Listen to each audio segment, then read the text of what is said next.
All righty. It says we're live again. Let's give this another go.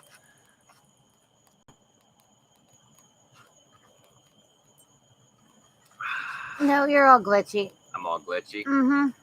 Yeah, it's saying stuff like that the internet connection is unstable, but it's beyond our... Yeah, no one in our house is using... Yep. Oh, man. Well, MS Biddies is here. Hi, Mike. Mike, nice. Thanks for coming back. Yeah. I don't know. It's saying that the internet is operating too slowly, right? Section. Yeah. Is it still all glitchy?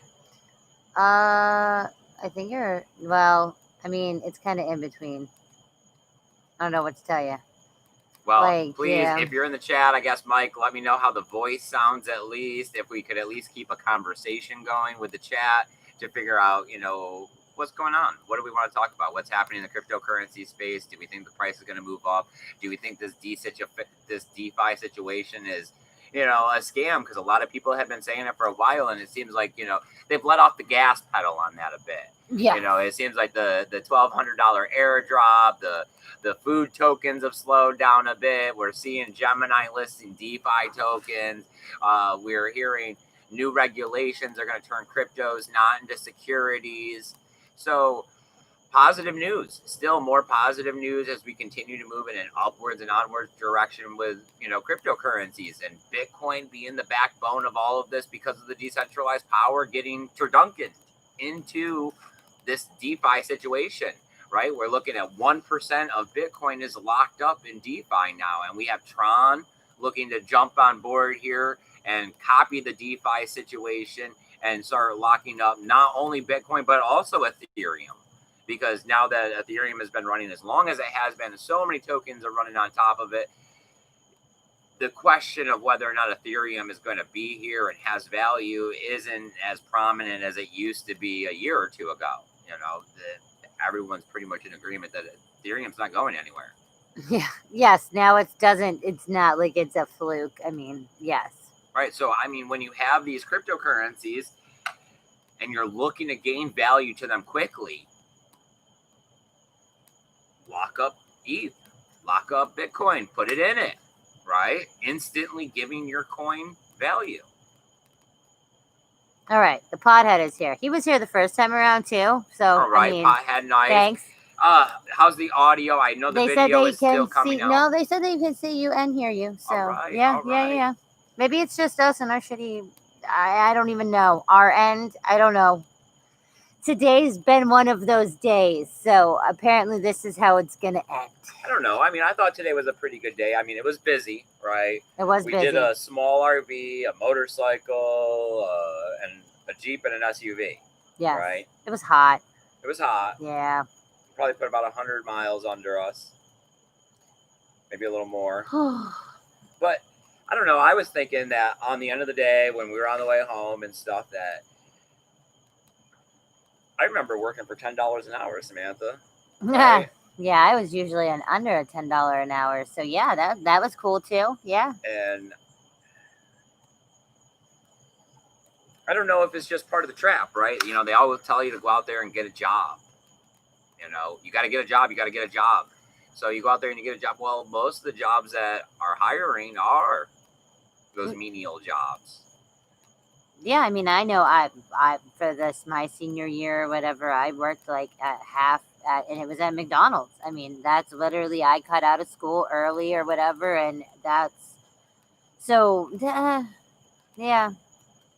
It starts that perpetual cycle, right, that we're always talking about.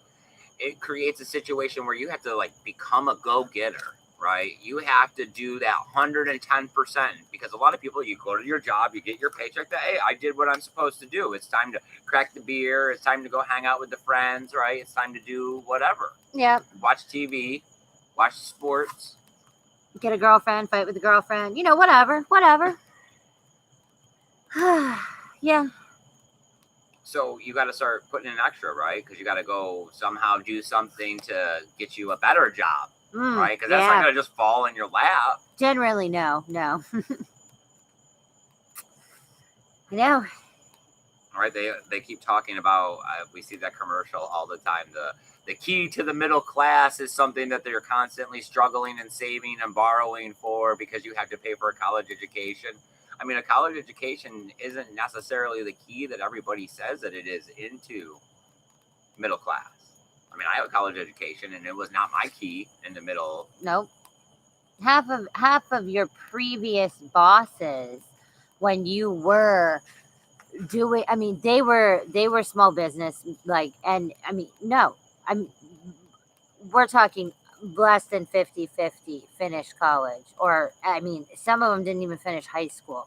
I mean, yes. I mean, they still had businesses. They still paid people. Well, most of the people that I know that are in a position of wealth are usually there because they've exploited other people, right? They put people to work or somehow manipulated other people to make them money. Or nepotism. That one's cool too. I love that. You know, that's my uncle's kid's brother, somebody. So guess what?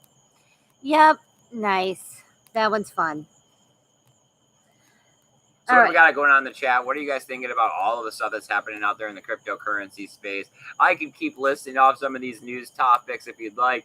See if it incites a little bit of the conversation. But as always, this is a roundtable discussion. We're just trying to see what you guys are feeling and thinking about the cryptocurrency space. No one's trying to sell nobody nothing. There's no online classes or none of that stuff. We just want to get back to the community, right, Samantha? That's what we're constantly doing. I know that you guys are all the same people that have been here for a while, but we have seen the numbers starting to grow a little bit on our channel. We do see crazy numbers on our dark web video on how to mix Bitcoin still. I don't know why that's our most popular video. That one's...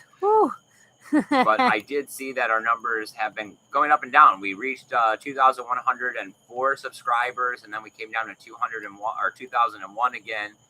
So, I mean, that one is just ridiculous. Yes, I wish we did a better version of that video. I wish the first time around worked. I noticed that people had anticipated this bull run, and there's been a lot of conversation this year about it. And then Corona kind of came along and put the squash on everything. Now people are talking about how Bitcoin is undervalued, right? Especially in this time, right? A pandemic and, financial unrest and civil unrest with the protesters. People are never going to realize it until it's too late. Right? Smart people are early investors. Smart people are the ones that get out there and figure this stuff out before the problem occurs. Right? That's us. That's why we're here. I mean, to me, I just see this as a situation of, yes, it may be hard scratching that up for new people and new conversation and really trying to answer questions that can't be answered. But at some point here, we will be hard pressed to be able to deal with the new inflow of people. There's going to be a lot of people getting pointed towards scams, wanting to know questions, wanting to get out of the dollar bill.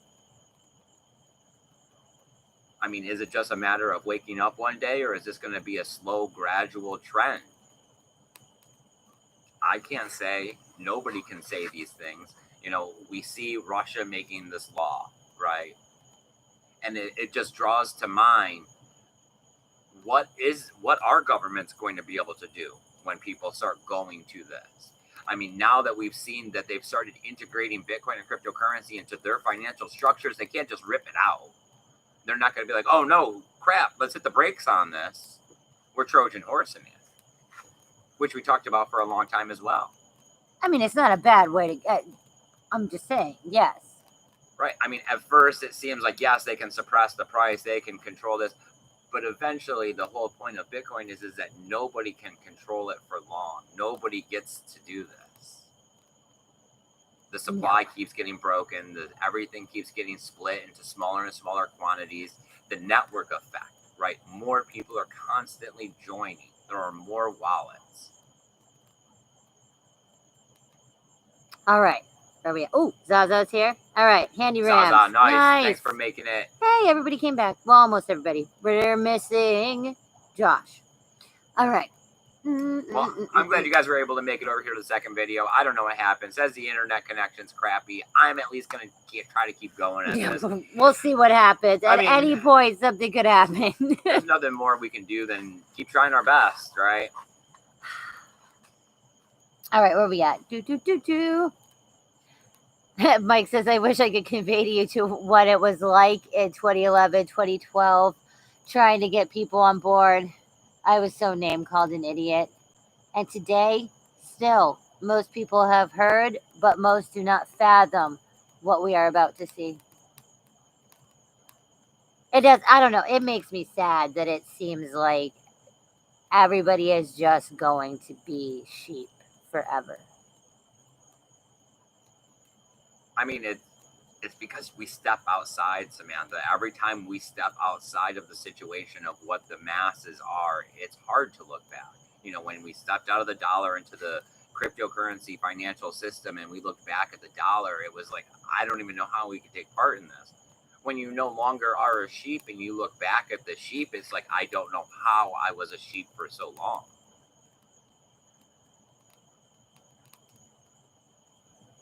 Life is about awakenings, right? So as you continue to awaken yourself, you try to make everyone else become aware of what you're aware of, right? And that's what we're doing with Bitcoin and cryptocurrency. The dollar bill is a trap. That's the biggest joke and the biggest trap of all. Cryptocurrency, it at least makes you the promise that what you own is yours. That you get to do with it as you want. I mean, yes, that you can send to whoever you want, and that over time it will gain value. I mean, that's why what we see once again, the Chinese putting Bitcoin down as the best growing asset in 2020. Everybody's constantly talking about how Bitcoin is the best growing asset. Yes. I mean, it's always the spot price that everyone points to when they want to point about up and down and underwater and blah, blah, blah. Buy Bitcoin at any point in time and then come back 5 years later. You are up. Everyone is up. It has always been up. I mean, yes, right. I know it's only 11 years, but there's no reason for this trend to change. Just because the Bitcoin price right now isn't $20,000 doesn't mean that we still aren't in a positive direction. Everyone's just wide-eyed and always looking to get rich. You want the price to be higher, we have to have better adoption. I think things are great now in comparison to the way they were. Before, it did seem like you were an extraterrestrial trying to communicate to humans when you were talking about cryptocurrencies. And now it at least feels like you're like an older brother talking to a little kid. Like, hey, you know what? There's this stuff. They're digital tokens. They represent value. You can transact them. It doesn't require it to take 1 million days and a bunch of money to make it happen. The government's not really super involved. They got these regulations. There's scammers all over the place.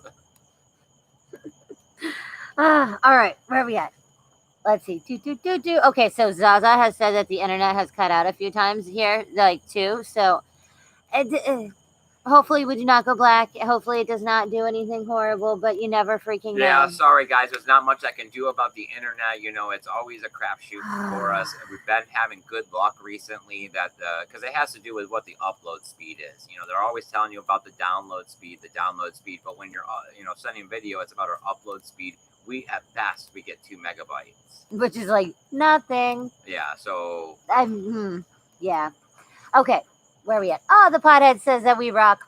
Thank you. I feel like these talks help me keep my mind straight in the crazy crypto verse. Nay. I mean, these conversations are for everybody. Right? Yes. They're for you and they're for me as well. Because if it wasn't for crypto, I'm sure at some points I would have started diverting my attention towards other things because cryptocurrency had lulls, right?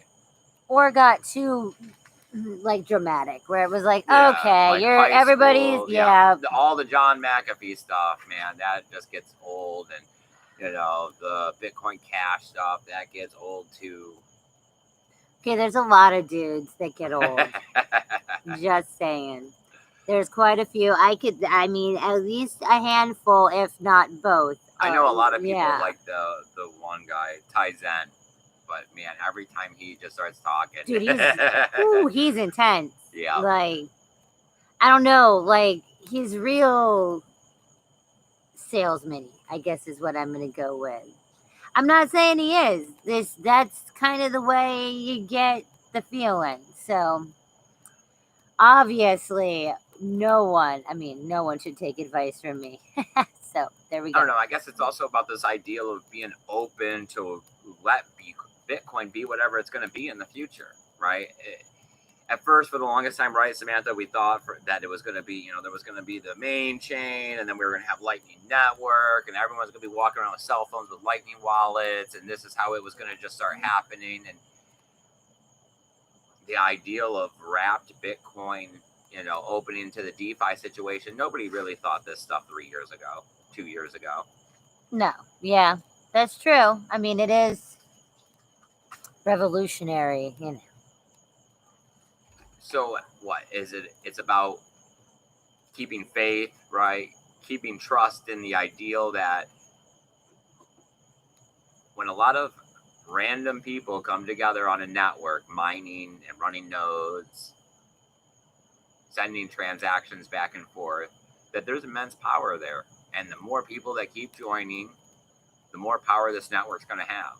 So it's like, do you want to be part of this network, or are you going to wait until everyone else is on this network and now you have to get involved?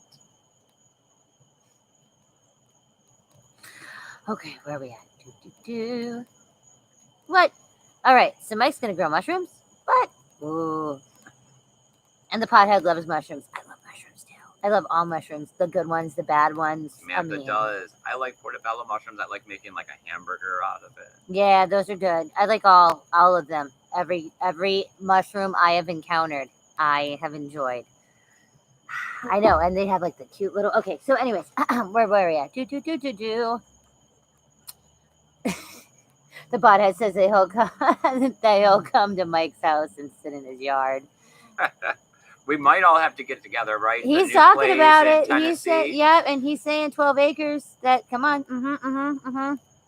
Well, I mean, we'll do some boondocking style something. We'll pull up the bus. We'll see whatever vehicles and trucks other people can get. Some tents down by the river, right? I think it was funny the way that I had heard it. It's always that joke of down by the river. Oh dear God! With the the chubby guy, and he was like, "Oh, you're not helping me. Live in a van down by the river." You've never heard that joke? No, I have, but I'm blanking as well. Okay. So this isn't helping me. Oh. That it was always, the way that joke was told, but it's like, really, now that's what we want, is to live in a van down by the river. Yeah. Oh, Chris Farley. Thank you, Zaza. There we go. Jesus. See, this is what I'm saying. I just kept thinking Black Sheep. But isn't that that's the movie? Yeah. So, I mean, it would have worked, kind of, sort of. Yeah. We're so retarded. I know. Also, not PC. Sorry. We're crazy people out in the middle of the woods, throwing on a camera, hopping on the internet, talking about digital finance and how we all need to opt out of the dollar, right? I keep seeing all the Black Lives Matter stuff on, Facebook and everything. And I think I seen one the other day where they were just talking about opting out of the system. And it's like, hello. We have the answer already. We've talked about this for quite a long time.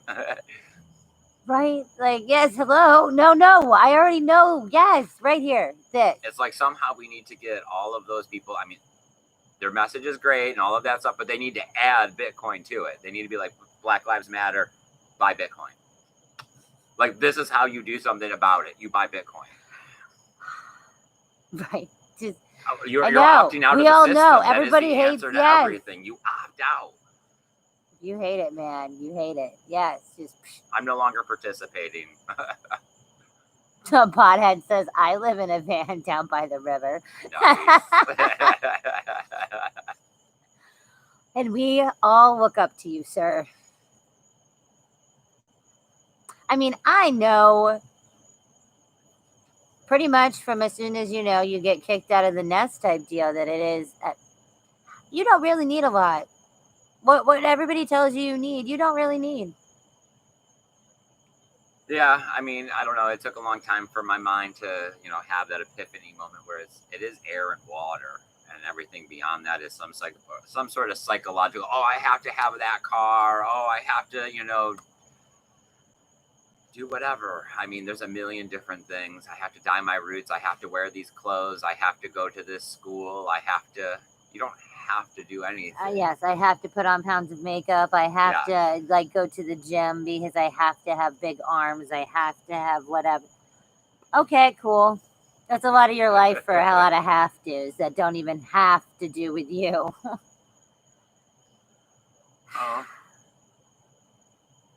I know that I want to be here for a long time, and I know that I see problems, and I know that I would like to have as many resources as I possibly can in the future, right? So I stack Satoshis. I also stack a lot of other crazy things around here too, just in case. That is true. I'm telling you, we have dehydrated rations just coming out everywhere. Yes, we do. There is quite a lot. There's quite a lot of stuff that we had to self-sufficiency. Oh yes, that's a key, especially the older you get and you realize that the television is a lie, right? Because I think that's part of the problem is everybody sticks their kid in front of television, and television tells everybody this massive lie, and like you really don't realize that life and television lied to you a whole bunch until you're in your 20s. Oh, dude, if lives were like TV, ooh, I'd have a running sound, like for real, running laugh track. Just yes, nothing but a joke. Can I just have applause in the background? Yes, I want like standing ovation applause, please. Yes, thank you. So, anything going on in the chat, Samantha? Anybody want to talk about any of these news topics we had over here? Tron wrapping Bitcoin and Ethereum. Unitoken having a big, huge stack of them on the side with no real clear cut on how they're going to be dispersing them to their, I forgot what they called them here, their team. I was going to say Kukonians. I don't know. But well, yes. I mean, they're just airdropping it themselves too, right? I mean, when everybody gets to turn on a printer in some way, it's just always how do these things play out in the future? Because the next one I got here is that Gemini listed DeFi tokens. I think Uniswap was one of them. So I had one here talking about whether or not people were concerned that these DeFi tokens were securities, but then we'd heard the news today that there could be good regulation coming out calling cryptocurrencies not okay, something like else, some not contract, something crap, but not securities. We'll just go with that, okay? So yeah. I mean, that's probably what Ripple's XRP is definitely going with. Yes, I'm sure that's where they're sliding into. Yes, the man will definitely help that one along. All right, so MSBD does not like or understand DeFi. Andy Rams is trying to help him out, and neither one is going to happen. So there we go. I don't like staking, and that is all, and it's, I mean, I don't feel like I'm gonna. What I keep coming back to with it is it's not for the average person who's holding on to $5,000 or under worth of money, because you're not really going to make anything. Like it's not worth all of the effort. Yeah, I mean that's. So I mean, if you're talking about building a decentralized infrastructure for the banks of the future and hedge funds of the future and large crypto holdings of the future to be able to gain interest and work the banking mechanisms right in a decentralized network, this is the beginning of the creation of that, and that's awesome. I want them to figure out, I want them to work it out, but it's not going to end up being what helps the peer-to-peer transactions that eliminate the man controlling me by making me have to have a lot of their currency to give to a whole lot of people for a whole lot of stuff I really don't want. And if I don't do this, then I got to go live in the van down by the river.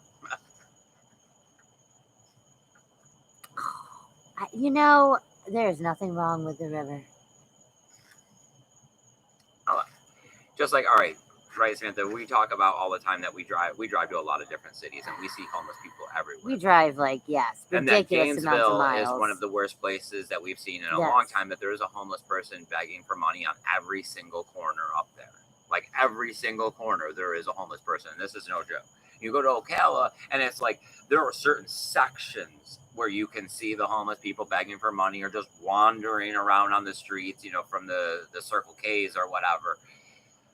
But today was the first day that we seen a homeless person standing in Alachua, which is actually like 20 miles north of Gainesville. Yeah, it's not close. I mean, it was on the... It's pretty rural up there. It was on and off ramp of like the highway, like the interstate, but still... I mean, it would be the only place that you really could go to Panhandle. Yes, because I think there's also a grand total of like, 5 things or like right at that. And I mean, there's nothing. So yes, you weren't going somewhere else.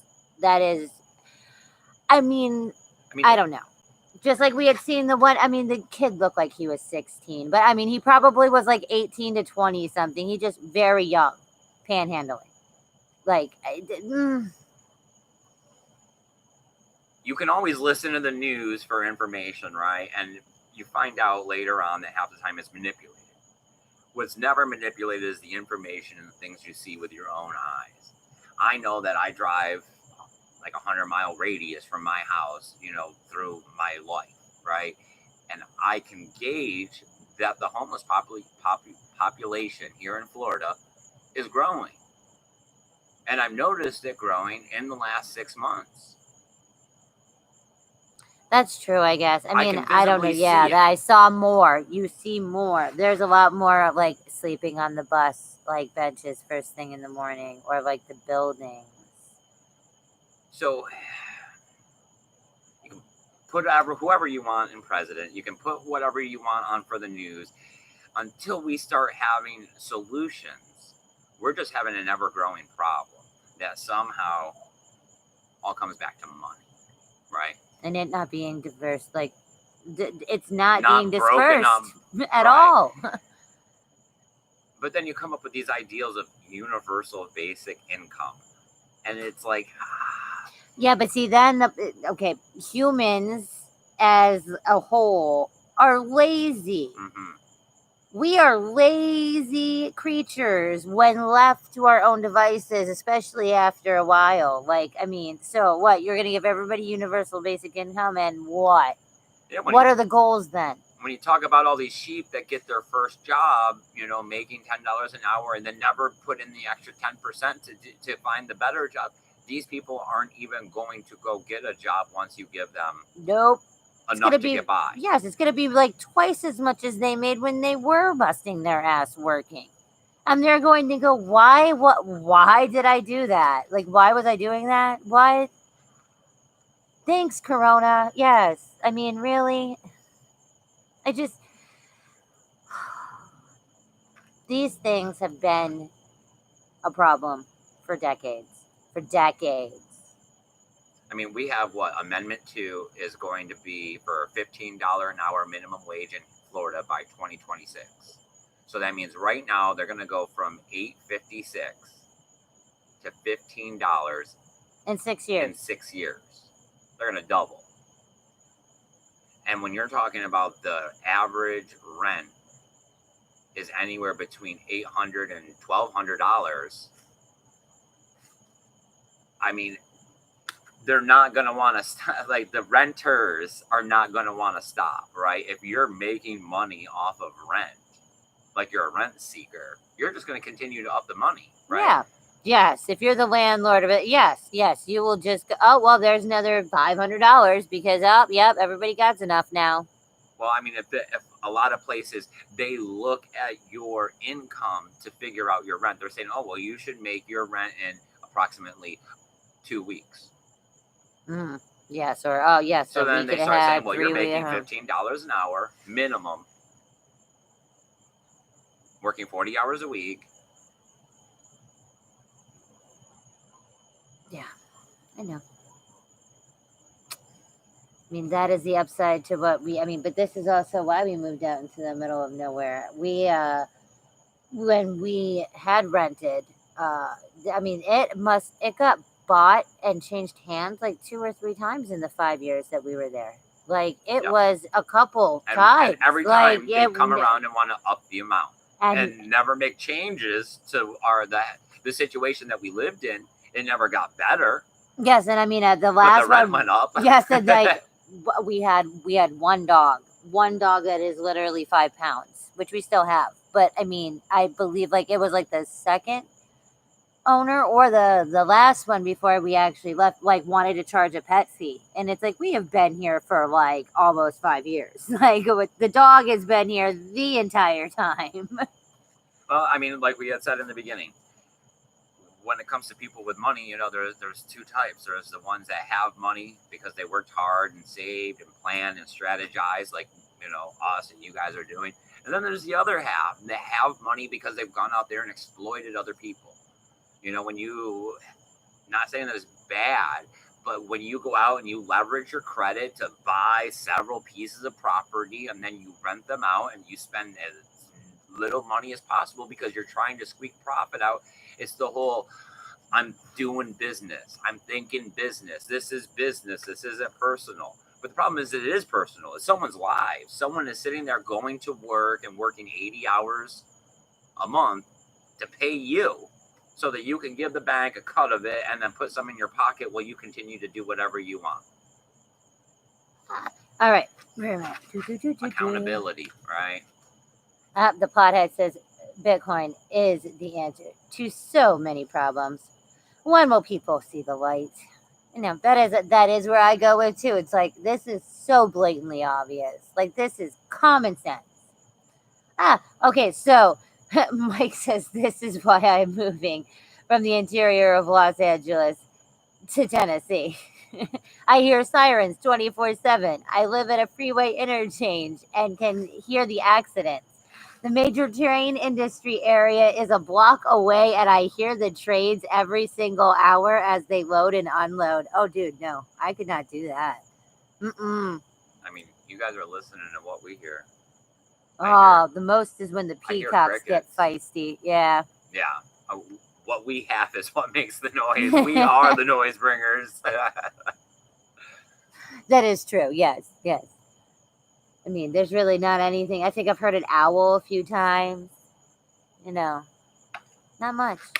All right, we are at 32 minutes right now. I was just going to say, I think we're about ready to close it down. I don't have anything else on this paper to talk about. If there's anything else you guys would like to talk about, please go ahead, put it in the chat. Let Samantha bring your voice to air. Other than that, hitting the thumbs up, sharing this video out, it helps the numbers. It helps everything get along here. You know how YouTube is. They're funky about their kind of stuff. It helps the algorithm.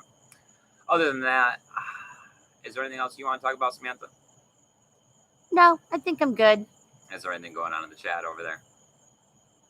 No, we're good. All right, you guys. Have a great evening. Take care of each other. Have a fantastic day tomorrow. Get ready. It's fall. Time's changing. Don't forget to change with it. Later, guys. Remember, keep that BTC safe. Bye, guys.